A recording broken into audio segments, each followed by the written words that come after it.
Hey besties! Purple door, we know what that means. It's time to do some dyeing. So I wanted to try my one color dye again. And I'm going to use this olive because it has, block out my face. There we go, olive. Because it has so many colors in it that I think it could break out into some really fabulous colorways.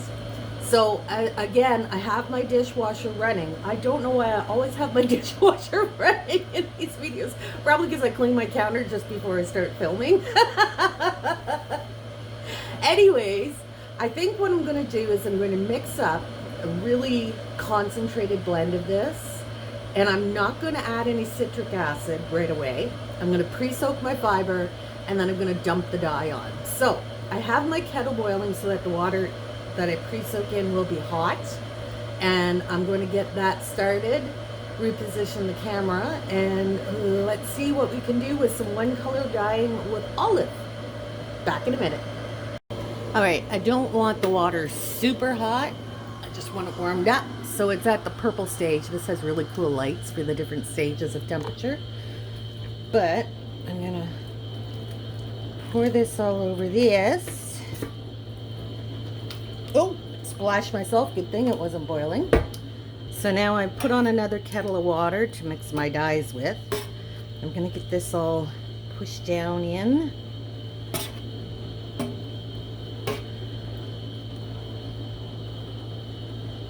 Now, I don't want too much water in it. I don't care if it's still a little dry when I start this, because I want the absorption to be not ideal. Let's put it that way. Normally you want the uptake to be consistent across the board, and that's absolutely not what I'm going for. So basically I'm using a mistake in my favor. Okay, what could be considered a mistake? I just consider it a technique. So let me get some of this. There we go. It's almost perfect. So there's hardly any loose water in here. This is very low immersion. The wool is soaked up 90% of the water, which is exactly what I wanted.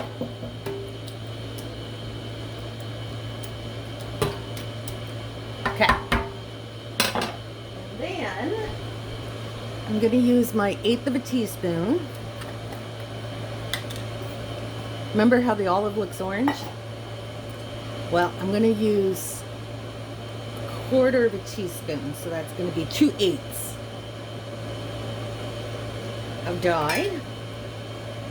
I love how that looks so orange and it comes out more green. I do have my oven warming up to 400 to bake this when we're ready. And I need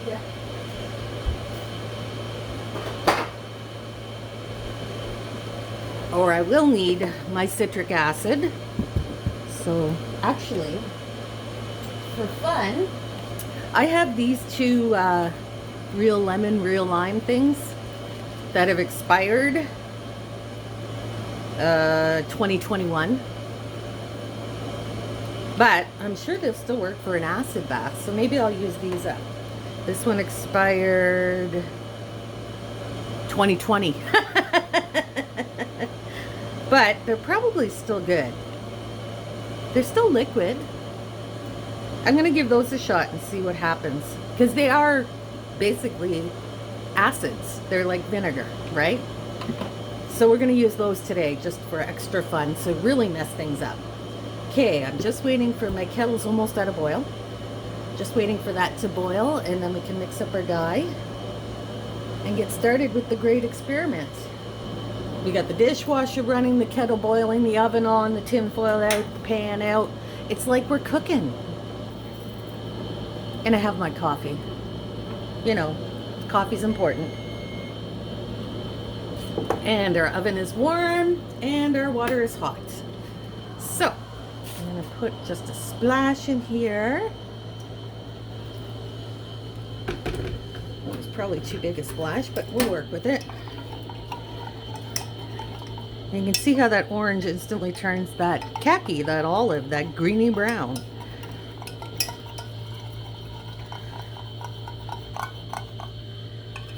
Oh, it's so hard for me because I want to go to the shelf and grab another color to mix with this, and I know I can't. I'm doing one color dyeing. Sheesh, I can't even follow my own things. Such a rebel. All right, I'm going to add some more water to this dye. Rinse off that spoon. And I'm going to fill the cup up. So here's our dye. Just making sure it's well blended.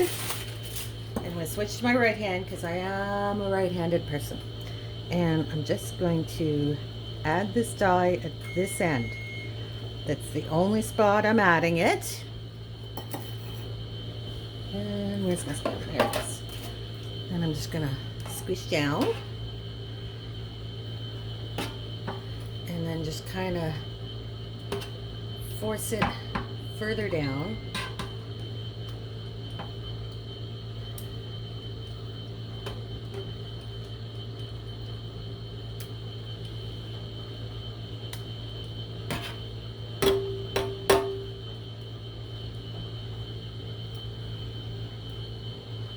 Now, when I put the roving in, I went diagonally across and up to this corner. Now, I just want to kind of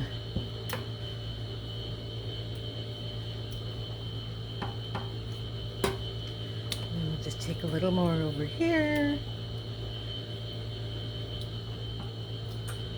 All right. Now, pull this. I basically just want a little bit of dye getting further in. So if we squish it all up into the corner, that dye is going to travel. The water and dye is going to travel down. And then we can push it out again. This is BFL roving. And you want to be careful you're not manipulating it too much so it doesn't felt. But I think we'll be okay because I'm not really agitating it. I'm just kind of moving it around. All right.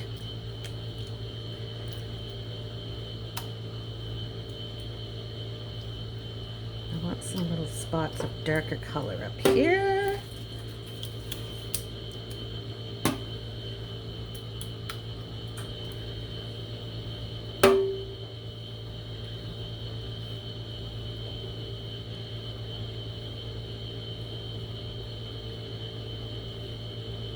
And BFL is not as prone to felting as like a merino would be because it's not quite as fine. It's got some of the long wool characteristics that keep it from being quite so felt prone. All right, now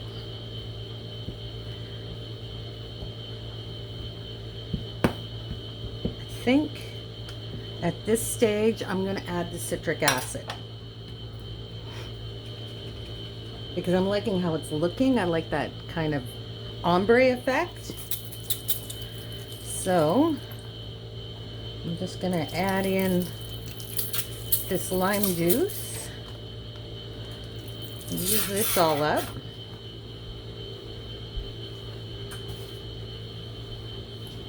And then the lemon juice. If you want to use an acid that doesn't smell bad, and you don't have citric acid, use lemon juice. All right. We'll just give that a little slosh around, kind of get it distributed.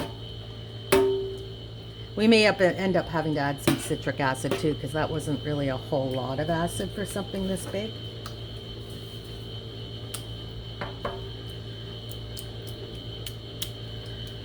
All right, I'm going to pop this in the oven, cook it for about, I'm going to say 15 minutes because we started with hot water, so I don't think it'll need quite as long. So we'll start with 15 minutes and we will check on it then. So I'll see you in 15. And it's been 15 minutes. Let's pull out our pan and see how it's doing.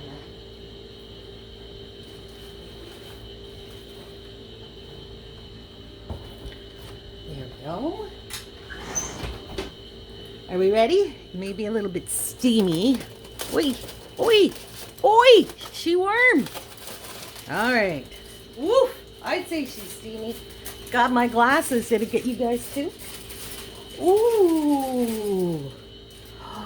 But look at it is actually this dark green here, but we have shades of orange and green over here, which is really cool. And some around the edges too, which surprises me, because this got pretty well saturated.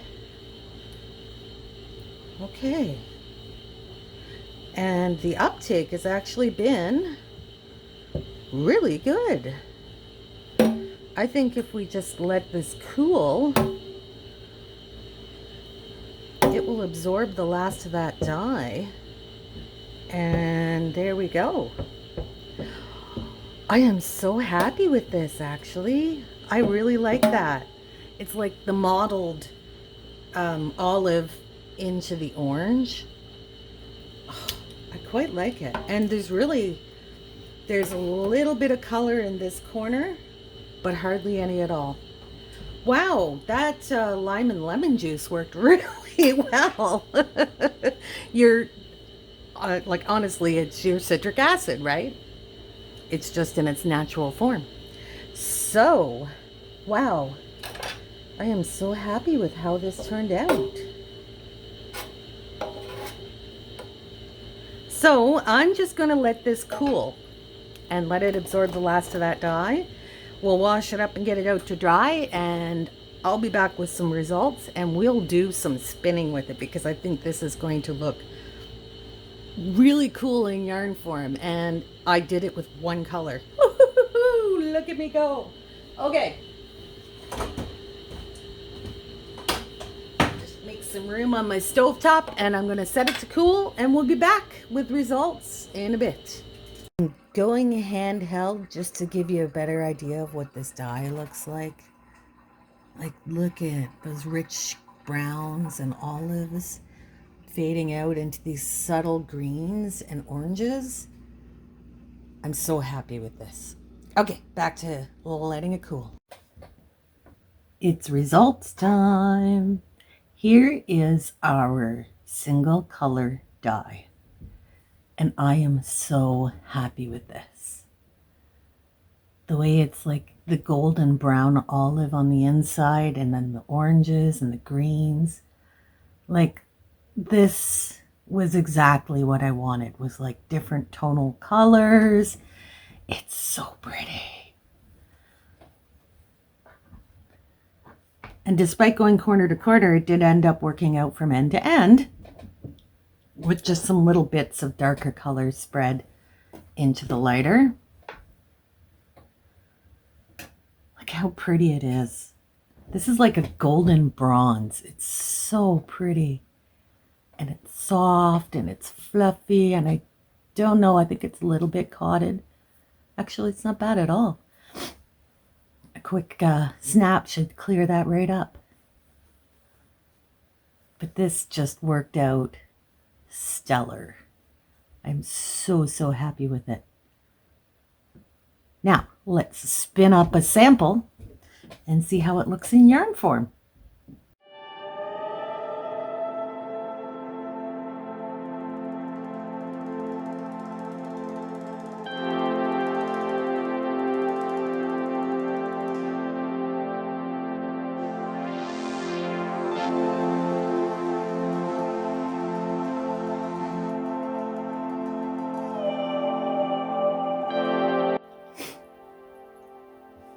I know better with my spinning wheel that when the seasons change, I should loosen these nuts, and I didn't.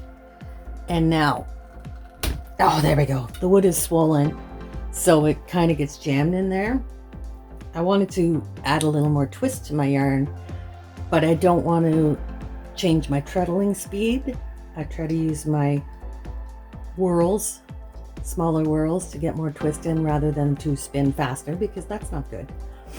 Now, because I couldn't get this loose, even though it's now loose, what I've done is I've just moved back. So rather than spinning here, I've moved all the way back to here.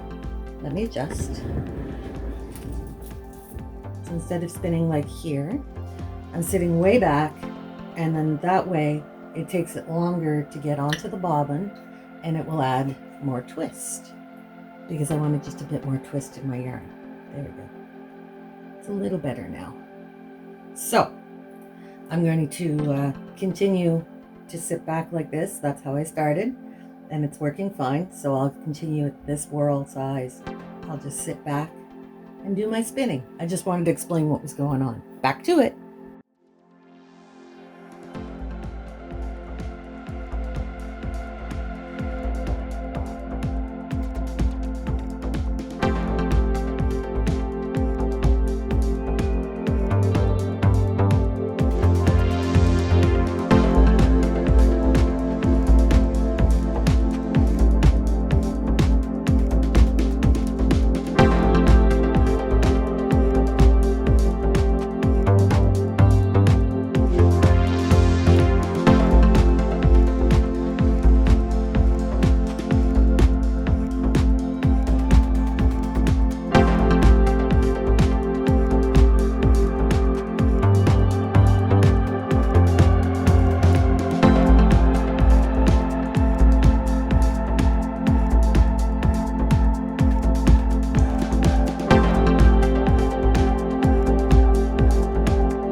time for some results. No, time for some samples. So this was our one color die that I'm so happy with. I still think it's very pretty. And we spun it up 2 ways. So we had a single, and then I chain plied it. And here is our sample. And you can see how it makes these nice long runs of color, which is really kind of pretty. I did some crochet and then into knit, so you can see how it looks when it's all done up. Then I did singles, and then I 2-plied it with a plying bracelet. And this is what it looks like when you just more mix the colors, let it barber pole and fleck and speckle. And that's the result of that one. And I love how it has that bronzy green kind of color. It's very pretty. But I think I prefer the long runs of color. But I'll leave that up to you to decide which one you like the most. I am just way more happy with how successful this one color die was. I think it turned out so cool. So that's it for today, guys. Thanks for joining me. I hope you enjoyed this little adventure, and I shall see you in the next video. Bye.